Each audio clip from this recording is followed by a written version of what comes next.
Hello friends, Noorju കിച്ചണിലേക്ക് എല്ലാവർക്കും സ്വാഗതം. ഇന്ന് ഞാൻ വളരെ എളുപ്പത്തിൽ ചക്ക നിറച്ചൊരു വീഡിയോ ആയിട്ടാട്ടോ വന്നത്. നമ്മളെ വീട്ടിലുള്ള സാധനങ്ങളൊക്കെ വെച്ചിട്ട് നമുക്ക് പെട്ടെന്ന് നല്ല ടേസ്റ്റി ആയിട്ട് ഉണ്ടാക്കിയെടുക്കാൻ പറ്റിയൊരു പലഹാരമാണിത്. അപ്പോൾ നമുക്ക് വീഡിയോയിലേക്ക് പോകാം. വീഡിയോയിലേക്ക് പോകുന്നതിൻ്റെ മുൻപായിട്ട് ആരെങ്കിലും ഈ ചാനൽ പുതിയതായിട്ട് കാണുന്ന കൂട്ടുകാരുണ്ടെങ്കിൽ ഒന്ന് സബ്സ്ക്രൈബ് ചെയ്ത് സപ്പോർട്ട് ചെയ്യാൻ മറക്കരുത്. അപ്പോൾ വീഡിയോ കണ്ടുകൊണ്ടിരിക്കുന്ന സമയത്ത് നിങ്ങൾക്ക് ഇഷ്ടപ്പെടുകയാണെങ്കിൽ ഒരു ലൈക്ക് തരാനും മറന്നു പോകരുത്. അപ്പോൾ ആദ്യം തന്നെ നമുക്ക് ചക്ക ഒന്ന് മുക്കി പൊരിക്കാനായിട്ട് ഒരു ബാറ്റർ തയ്യാറാക്കണം. നമ്മൾ പഴം പൊരിച്ചതിനൊക്കെ മാവ് റെഡിയാക്കൂലേ, അതേപോലെ തന്നെ. അപ്പോൾ ഞാനിവിടെ എടുത്തത് ഒരു 3/4 ഗ്ലാസ് മൈദ ആണേ. അതൊരു ബൗളിലേക്ക് ചേർത്ത് കൊടുത്ത് ഇനി ഇതിലേക്കൊരു 1/4 ഗ്ലാസ് അരിപ്പൊടി, വറുത്ത അരിപ്പൊടി, നമ്മൾ പത്തിരി ഇടിയപ്പമൊക്കെ ഉണ്ടാക്കുന്ന അരിപ്പൊടി ഇല്ലേ, അതൊരു 1/4 ഗ്ലാസ് ഇട്ട് കൊടുക്കുന്നുണ്ട്. അരിപ്പൊടി ചേർത്ത് കൊടുത്താൽ നമ്മൾ ചക്ക മുക്കി പൊരിക്കുമ്പോൾ അതിൻ്റെ പുറം ഭാഗം നല്ല ക്രിസ്പി ആയിട്ട് ഇരിക്കും. ഇനി ഇതിലേക്ക് 2 സ്പൂണ് പഞ്ചസാരയാണ് ചേർത്ത് കൊടുക്കുന്നത്. നമ്മൾ ഈ ഒരു മാവിന് ചെറിയൊരു മധുരം കിട്ടാൻ വേണ്ടിയിട്ടാണ് പഞ്ചസാര ചേർത്ത് കൊടുക്കുന്നത്. പഞ്ചസാരയൊക്കെ നിങ്ങളെ ഇഷ്ടാനുസരണം കൂട്ടുകയും കുറയ്ക്കുകയൊക്കെ ചെയ്യട്ടോ. ഞാനിവിടെ വളരെ കുറച്ച് അളവിലാണ് കാണിക്കുന്നത്. ഇനി ഇതിലേക്ക് ഒരു മഞ്ഞ കളറ് കിട്ടാൻ വേണ്ടിയിട്ട് ഞാനിതിൽ മഞ്ഞൾപ്പൊടിയാണ് ചേർത്ത് കൊടുക്കുന്നത്. ഇതിന് പകരം നിങ്ങൾക്ക് ഫുഡ് കളർ ചേർത്ത് കൊടുക്കുകയാണെങ്കിൽ അതൊരു നുള്ള് ചേർത്ത് കൊടുത്താൽ മതി. മഞ്ഞൾപ്പൊടി ഒരു 1/4 ടീസ്പൂണിൻ്റെ അടുത്ത് ചേർത്ത് കൊടുത്തിട്ടുണ്ട്. ഇനി ഇതിലേക്ക് അതേപോലെ തന്നെ ഒരു 1/4 ടീസ്പൂണിൻ്റെ അടുത്ത് ഉപ്പും പൊടി ചേർത്ത് കൊടുക്കുന്നുണ്ട്. ഇനി ഇതെല്ലാം കൂടി ഒന്ന് മിക്സ് ചെയ്യുക. ഇതെല്ലാം ഒന്ന് മിക്സ് ചെയ്തതിന് ശേഷം ഇതിലേക്ക് കുറേശ്ശെ വെള്ളം ഒഴിച്ചിട്ട് നമുക്കിതൊരു പഴം പൊരിച്ചതിൻ്റെ ഒക്കെ മാവ് കലക്കൂലേ, അതേപോലെ ഒന്ന് കലക്കിയെടുക്കണം. അപ്പോൾ ഒരുപാട് വെള്ളം ഒഴിച്ചിട്ട് ലൂസാക്കി എടുക്കരുത്, കുറേശ്ശെ വെള്ളം ഒഴിച്ചെങ്ങാണ്ട് ഒന്ന് കലക്കി കൊടുക്കുക. അപ്പോൾ ഞാൻ ആദ്യം കുറച്ച് വെള്ളം ഒഴിച്ച് ഒന്നങ്ങ് ഇളക്കി കൊടുത്ത് അതിന് ശേഷം വീണ്ടും കുറച്ചും കൂടി വെള്ളം ഒഴിച്ച് കൊടുത്തിട്ടുണ്ട് കേട്ടോ. അപ്പോൾ അങ്ങനെ ഞാൻ 3 പ്രാവശ്യമായിട്ട് കുറേശ്ശെ വെള്ളം ഒഴിച്ചിട്ടാണ് ഇത് കലക്കിയെടുത്തത്. ഒരുപാട് വെള്ളം ഒഴിച്ച് ആദ്യമേ കലക്കി കൊടുക്കുമ്പോൾ നമുക്ക് വെള്ളത്തിൻ്റെ കണക്ക് കിട്ടൂല. നമുക്കിതൊരു പഴം പൊരിച്ചതിൻ്റെ ഒരു മാവാണ് കേട്ടോ അതിന് വേണ്ടത്. അതേപോലെ കലക്കിയെടുത്താൽ മതി, ഒരുപാട് വെള്ളം കൂടി പോവരുത്. അപ്പോൾ ഞാൻ കുറച്ച് വെള്ളം ഒഴിച്ച് ഇതൊന്ന് കലക്കി ഇതേപോലത്തെ ഒരു പാകത്തിൽ ആക്കി വെച്ചിട്ടുണ്ട് കേട്ടോ.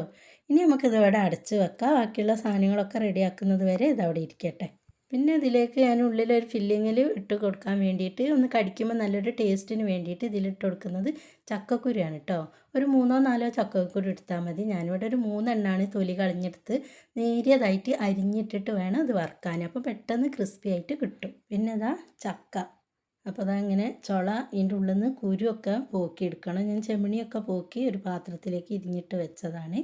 ഇതിൽ നിന്നൊരു 10-11 എണ്ണേ ഞാൻ നിറയ്ക്കാൻ എടുക്കുന്നുള്ളൂ കേട്ടോ. അപ്പോൾ നിങ്ങൾക്ക് എത്ര എണ്ണമാണോ നിറയ്ക്കേണ്ടത് വെച്ചാൽ അതിനനുസരിച്ച് സാധനങ്ങളൊക്കെ കൂട്ടിയെടുത്താൽ മതി കേട്ടോ. നല്ല ടേസ്റ്റാണ്. നിങ്ങൾ എന്തായാലും ഒരു പ്രാവശ്യം തന്നെങ്കിലും ഇതേപോലെ ചെയ്തിട്ടില്ലെങ്കിൽ ഒന്ന് ചെയ്ത് കഴിച്ച് നോക്കണം കേട്ടോ. നല്ല ടേസ്റ്റാണ്. അപ്പോൾ ഞാൻ ഇതിൻ്റെ ഉള്ളിലത്തെ കുരുവൊക്കെ കളഞ്ഞെടുക്കുകയാണ്. അപ്പോൾ നമുക്ക് എത്രയാണോ ആവശ്യമുള്ളത് വെച്ചാൽ അതിൻ്റെ കുരു കളഞ്ഞെടുത്താൽ മതി. ഞാനിവിടെ ഒരു 10-11 എണ്ണം കുരുവൊക്കെ പോക്കി മാറ്റി വെച്ചിട്ടുണ്ട്. ഇനി നമുക്കത് നിറയ്ക്കാനുള്ള ഫില്ലിങ് റെഡിയാക്കി എടുക്കാം. അപ്പോൾ നിറയ്ക്കാനുള്ള ചക്ക ഞാൻ കുരുവൊക്കെ പോക്കി വൃത്തിയാക്കി വെച്ചിട്ടുണ്ട്. ഇനി ഇതിലേക്ക് ഞാൻ ആ ചക്കക്കുരു അരിഞ്ഞിട്ടത് വറുത്തെടുത്തിട്ടുണ്ട് കേട്ടോ. ആ വറുക്കുന്ന വീഡിയോ എനിക്കിതിൽ എടുക്കാൻ കഴിഞ്ഞിട്ടില്ല, വിട്ടുപോയതാണ്. അപ്പോൾ ചെറിയ കഷ്ണാക്കിയിട്ടാൽ ഇതേപോലെ നല്ല ക്രിസ്പി ആയിട്ട് കിട്ടും. ഇതിങ്ങനെ തന്നെ കഴിക്കാനും നല്ല ടേസ്റ്റാണ്. അപ്പോൾ ഞാനിത് ചെറിയ കഷ്ണങ്ങളാക്കി ഇടുന്നുണ്ട് കേട്ടോ. അത് നിറച്ച് കഴിയുമ്പോൾ നമുക്ക് അണ്ടിപ്പരിപ്പോ ബദാമൊക്കെ കടിക്കും പോലെ തന്നെ ഉണ്ടാവും. എല്ലാവരും ഇത് കഴിക്കുമ്പം ചോദിച്ചിരിക്കണം ഇതിൻ്റെ ഉള്ളിൽ നിങ്ങൾ എന്താ ഇട്ടതെന്ന്. അപ്പോൾ ചക്കക്കുരു വറുക്കുമ്പോൾ എന്തെങ്കിലും ഒരു പഴയ പാത്രത്തിലിട്ട് വറുത്താൽ മതി കേട്ടോ. നമ്മൾ പഴയ മൺചട്ടിയൊക്കെ ഉണ്ടാകുമല്ലോ, അതിലിട്ടുങ്ങാണ്ട് വറുത്തെടുത്താൽ മതി. അപ്പോൾ പെട്ടെന്ന് ഇങ്ങനെ അരിഞ്ഞിട്ടതിനോട് വേഗം ക്രിസ്പി ആയിട്ട് കിട്ടുകയും ചെയ്യും. അപ്പോൾ ഇതിവിടെ ഇരിക്കട്ടെ. ചെറിയ കഷ്ണങ്ങളാക്കി ഞാൻ മാറ്റി വെച്ചിട്ടുണ്ട്. ഇനി ഇതിലേക്ക് ഫില്ലിങ് റെഡിയാക്കി എടുക്കാൻ വേണ്ടിയിട്ട് ഞാനൊരു പാത്രം സ്റ്റൗവിൽ വെച്ച് കൊടുത്തിട്ടുണ്ട്. അപ്പോൾ സ്റ്റൗ ഒന്ന് കത്തിച്ച് കൊടുത്ത് ഇതിലേക്ക് ഞാൻ ശർക്കരയാണ് ആദ്യം ചേർത്ത് കൊടുക്കുന്നത്.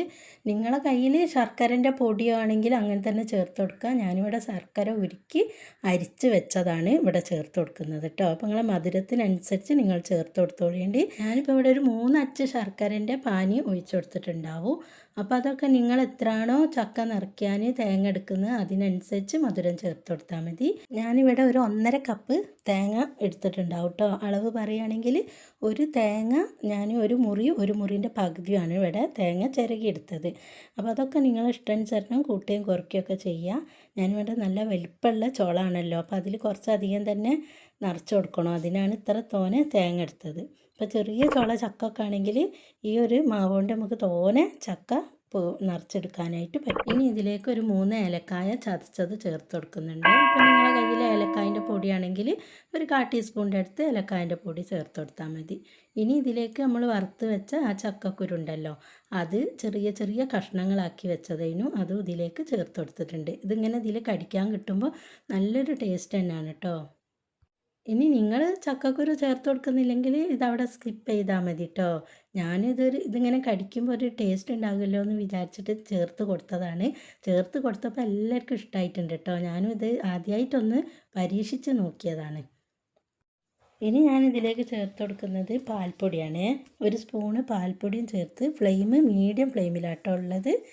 ഒരുപാട് ഫ്ലെയിമൊന്നും കൂട്ടി വെക്കണ്ട. നമ്മൾ ഇതിൽ ചേർത്ത് കൊടുത്ത ശർക്കര പാനീൻ്റെ വെള്ളമൊക്കെ ഒന്ന് വറ്റി ഇത് നല്ലൊരു എന്താ പറയുക, ഈ തേങ്ങയിലൊക്കെ ഈ മധുരമൊക്കെ കുടിച്ച് നല്ലൊരു ഫില്ലിങ് പോലെ ആയിട്ട് വരുമല്ലോ. ആ സമയത്ത് ഫ്ലെയിം ഓഫാക്കി കൊടുത്താൽ മതി കേട്ടോ. നമ്മൾ ഇതിങ്ങനെ ഇളക്കി കൊടുക്കുമ്പോൾ ഇതിൽ നിന്ന് വിട്ട് വരും. ആ സമയത്താണ് ഞാനിത് ഫ്ലെയിം ഓഫാക്കി കൊടുത്തത്.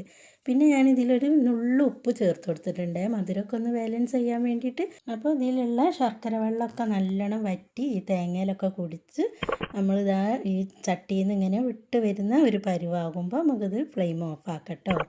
ഇത്രയും മതി. അപ്പോൾ നല്ല ടേസ്റ്റി ആയിട്ടുള്ള ഫില്ലിങ് ഇവിടെ റെഡി ആയിട്ടുണ്ട്. അപ്പോൾ അതാ ഇനി നമുക്ക് ഈ ചക്കച്ചോളൻ്റെ ഉള്ളിൽ ഈ തേങ്ങ ഫില്ല് ചെയ്ത് കൊടുക്കുക. ഓരോ ചുള എടുത്തിട്ട് എത്രയാണോ നിങ്ങൾക്ക് ഇതിൻ്റെ ഉള്ളിൽ കൊള്ളുക അതിനനുസരിച്ച് വെച്ച് കൊടുത്താൽ മതി കേട്ടോ. ഇതിനൊന്നും ഒരു അളവൊന്നുമില്ല, നിങ്ങൾ ഇഷ്ടത്തിനനുസരിച്ച് ചേർത്ത് കൊടുക്കുക. ഞാനിതാ ഇതിൽ നിന്ന് കുറച്ച് അതിലേക്ക് നിറച്ച് ഇതേപോലെ വെക്കുകയാണ് കേട്ടോ ചെയ്യുന്നത്. നമ്മൾ പഴം നിറച്ചതൊക്കെ ഉണ്ടാക്കുന്ന പോലെ തന്നെ നല്ലോണം ഫില്ലിങ് നിറച്ച് കൊടുത്താൽ നല്ല ടേസ്റ്റ് ഉണ്ടാവും. അപ്പോൾ ഞാനിത് ഒരു 11 ചുള ഇതേപോലെ നിറച്ചെടുത്തിട്ടുണ്ട്. ഈ ഒരളവിൽ വലിയ ചുള ചക്കാണ്. അപ്പോൾ നിങ്ങൾക്ക് ചെറിയ ചുളയൊക്കെ ആണെങ്കിൽ 10-25 ചുളയൊക്കെ നിറയ്ക്കാനുള്ള ഫില്ലിങ് ഉണ്ടാവും ഈ ഒരളവിൽ. ഇവിടെ ആൾ കുറവായതുകൊണ്ടാണ് ഇത്ര കുറച്ച് ചക്ക നിറയ്ക്കുന്നത് കേട്ടോ. അപ്പോൾ വീട്ടിൽ കുറേ ആളുണ്ടെങ്കിൽ തീർച്ചയായിട്ടും ഇത് തോനെ ഉണ്ടാക്കിക്കൊള്ളേണ്ടി എല്ലാവർക്കും ഇഷ്ടപ്പെടും. അപ്പോൾ ഞാനിവിടെ ചക്ക 2 രീതിയിലാണ് കേട്ടോ അവിടെ ചക്ക നന്നാക്കിയത്. ഒന്ന് അതേപോലെ കുരു മുഖം വെട്ടിയിട്ട് ഇതിൻ്റെ ഉള്ളിൽ നിന്ന് ഇങ്ങോട്ട് എടുത്തിട്ട് ഇതിലേക്ക് ഇങ്ങനെ നിറച്ച് കൊടുക്കുന്നതുണ്ട്. പിന്നെ നമുക്ക് ഇങ്ങനെയാണോ നടു കീറിയിട്ടാണെങ്കിൽ അങ്ങനെയും നിറച്ച് കൊടുക്കാം. ഞാൻ 2 വിധത്തിലും ഇവിടെ കാണിച്ചു തരുന്നുണ്ട്. അപ്പം നിങ്ങളെ ഇഷ്ടാനുസരണം ചക്ക നന്നാക്കി എടുത്താൽ മതി കേട്ടോ. അപ്പോൾ അതാ ഫുള്ള് ഞാൻ ഇതേപോലെ ചെയ്തെടുത്തിട്ടുണ്ട്. ഇനി നമുക്ക് ആ മാവിൽ മുക്കിയിട്ട് പൊരിച്ചെടുക്കാം. അപ്പോൾ നമ്മൾ ആദ്യം തയ്യാറാക്കി വെച്ച ഈ മാവുണ്ടല്ലോ, അത് ഞാനൊന്ന് തുറന്ന് നോക്കി ഒന്ന് ഇളക്കി കൊടുത്തിട്ടോ. ഇതിൽ ഞാനൊരു 1/4 ടീസ്പൂണിൻ്റെ അടുത്ത് കരിഞ്ജീരകം ചേർത്ത് കൊടുക്കുന്നുണ്ട്. കരിഞ്ജീരകം ചേർത്ത് ഇങ്ങനെ പൊരിക്കുമ്പോൾ ഈ ഒരു മാവിനും നല്ലൊരു ടേസ്റ്റ് ഉണ്ടാവും. അപ്പോൾ നിങ്ങൾക്ക് ഇഷ്ടമില്ലെങ്കിൽ ചേർത്ത് കൊടുക്കണ്ട കേട്ടോ. അല്ലാതെ തന്നെ ഇതിൽ മുക്കി അങ്ങോട്ട് പൊരിച്ചെടുത്താൽ മതി. അപ്പോൾ ഞാൻ നല്ലോണം കരിഞ്ജീരകമൊക്കെ ചേർത്ത് ഇളക്കി യോജിപ്പിച്ച് ഇനി ചീനച്ചട്ടി അടുപ്പത്ത് വെച്ചിട്ടുണ്ട്. അപ്പോൾ അതൊന്ന് ഫ്രൈ ആക്കി എടുക്കാൻ വേണ്ടിയിട്ട് ഒരു ചീനച്ചട്ടി അടുപ്പത്ത് വെച്ച് കൊടുത്ത് ഇതിൽ ഞാൻ ഓയിലാണ് ഒഴിച്ചു കൊടുത്തത്. നിങ്ങൾക്ക് വെളിച്ചെണ്ണയിലാണോ പൊരിച്ചെടുക്കേണ്ടത് ഇഷ്ടം വെച്ചാൽ അത് വെളിച്ചെണ്ണയും ഒഴിച്ചു കൊടുക്കുക. ഞാനിവിടെ സൺഫ്ലവർ ഓയിലാട്ടോ എടുത്തത്. ഞാനിങ്ങനെ പൊരിക്കുന്ന കടികളൊക്കെ സൺഫ്ലവർ ഓയിലിലേ പൊരിച്ചെടുക്കാറുള്ളൂ.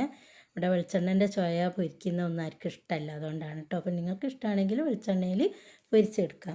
അപ്പോൾ എണ്ണ നല്ലോണം ചൂടായതിന് ശേഷം ഓരോന്നും ഈ മാവിൽ മുക്കിയിട്ട് ഇതേപോലെ ഇട്ട് കൊടുത്താൽ മതി കേട്ടോ. നമ്മൾ പഴം പൊരിച്ചതൊക്കെ മാവിൽ മുക്കി ഇടും പോലെ തന്നെ.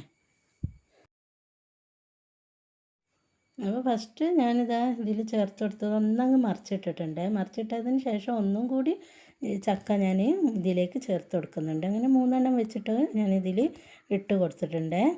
ഇപ്പോൾ കുറച്ച് സമയം ഒന്ന് മറിച്ചിട്ട് നല്ലോണം ഒന്ന് മൊരിഞ്ഞതിന് ശേഷം നമുക്ക് ഇതിൽ നിന്ന് കോരി മാറ്റിയാൽ മതി കേട്ടോ. തിരിച്ചും മറിച്ചൊക്കെ ഇട്ട് എല്ലാ ഭാഗവും ഗോൾഡൻ കളറാകുന്നത് വരെ പൊരിച്ചെടുക്കണേ. പെട്ടെന്നായി കിട്ടും. പുറം ഭാഗം മാത്രം നല്ലോണം ഒന്നങ്ങ് വെന്ത് കിട്ടിയാൽ മതി. നമ്മൾ ചക്ക വേഗം ചൂടിട്ടല്ലോ, പിന്നെ ഉള്ളിലുള്ള ഫില്ലിങ്ങൊക്കെ നല്ലോണം വെന്തതും അല്ലേ, അതിനെക്കൊണ്ട് ഒരുപാട് ടൈമൊന്നും വേണ്ടത് പൊരിച്ചെടുക്കാൻ. അപ്പോൾ ആദ്യം ചക്ക ഇട്ട് കൊടുത്തതിന് ശേഷം കുറച്ച് ടൈം കഴിഞ്ഞിട്ട് മറിച്ചിട്ടാൽ മതി കേട്ടോ. എന്നിട്ട് ആ ഭാഗവും നല്ല ഗോൾഡൻ കളറായതിന് ശേഷം ഇതിൽ നിന്ന് കോരി മാറ്റിയാൽ മതി. എന്നിട്ട് അടുത്തതും അതേപോലെ തന്നെ ചേർത്ത് കൊടുക്കുക. പൊടിയിൽ മുക്കിയിട്ട് ഇതിലേക്ക് ഇട്ട് കൊടുക്കുക. അങ്ങനെ എല്ലാം ഞാൻ ഇതിൽ നിന്ന് പൊരിച്ച് മാറ്റിയിട്ടുണ്ട് കേട്ടോ. അപ്പോൾ നല്ല ടേസ്റ്റി ആയിട്ടുള്ള ചക്ക നിറച്ചത് ഇവിടെ റെഡി ആയിട്ടുണ്ട്. അപ്പോൾ അതാ 10, 11 ചക്കച്ചുള ഞങ്ങളിവിടെ നിറച്ച് പൊരിച്ച് കോരി മാറ്റി വെച്ചിട്ടുണ്ട്. ഇത് നല്ലോണം ചൂട് തണിഞ്ഞതിന് ശേഷം നമുക്കിത് കത്തി വെച്ച് കട്ട് ചെയ്തിട്ട് കഴിക്കുന്നതായിരിക്കും കേട്ടോ ഒന്നും കൂടി നന്നാവുക. ചക്കല്ലേ നമ്മൾ കഴിക്കുമ്പോൾ അങ്ങനെ നമുക്ക് കടിക്കാൻ കിട്ടൂല, അങ്ങനെ വലിഞ്ഞു പോരുമല്ലോ. അപ്പോൾ അതിനെക്കൊണ്ട് എന്താക്കുക, കത്തി വെച്ചൊന്ന് കട്ട് ചെയ്താൽ മതി. അപ്പോൾ ഞാൻ നിങ്ങൾക്ക് ഇതിവിടെ കത്തി വെച്ച് കട്ട് ചെയ്താട്ടോ കാണിച്ചു തരുന്നത്. നല്ല ടേസ്റ്റ് ഉണ്ടാവും. ഇതിൻ്റെ ഉള്ളിലത്തെ ഫില്ലിങ്ങൊക്കെ വെച്ച് ഈ ഒരു ചക്ക കഴിക്കാനൊരു പ്രത്യേക ടേസ്റ്റ് തന്നെയാണ്. ഇതിൻ്റെ ഉള്ളിൽ നമ്മളിങ്ങനെ കഴിക്കുന്ന സമയത്ത് ഈ ചക്കക്കുരാണ് പറഞ്ഞറിയിച്ചാലേ അറിയുള്ളൂ കേട്ടോ. ചക്കക്കുരു ഇങ്ങനെ കടിക്കുമ്പോൾ ഒരു നല്ലൊരു ടേസ്റ്റ് തന്നെയാണ്. അപ്പോൾ നിങ്ങൾ ഇതേപോലെ ഒന്ന് ചെയ്തിട്ടില്ല എന്നുണ്ടെങ്കിൽ ഒരു പ്രാവശ്യം തന്നെങ്കിലും ഈ വീഡിയോ ഒന്ന് സ്കിപ്പ് ചെയ്യാതെ കണ്ട് ഇതേപോലെ ഒന്ന് ഉണ്ടാക്കി വെക്കണം കേട്ടോ. എന്നിട്ട് അഭിപ്രായം കമൻറ്റ് ബോക്സിൽ വന്ന് പറയാനും മറന്നു പോകരുത്. ഈ വീഡിയോ നിങ്ങൾക്ക് ഇഷ്ടപ്പെട്ടാൽ ഒരു ലൈക്ക് തരാനും നിങ്ങളെ സുഹൃത്തുക്കൾക്കൊക്കെ ഈ വീഡിയോ ഒന്ന് ഷെയർ ചെയ്ത് കൊടുക്കാനും മറന്നു പോകരുത് കേട്ടോ. അപ്പോൾ വീഡിയോ എല്ലാവർക്കും ഇഷ്ടപ്പെട്ടെന്ന് വിചാരിക്കുന്നു. ഇനിയൊരു പുതിയ വീഡിയോ ആയിട്ട് വരുന്നവരെ അസ്സലാമു അലൈക്കും.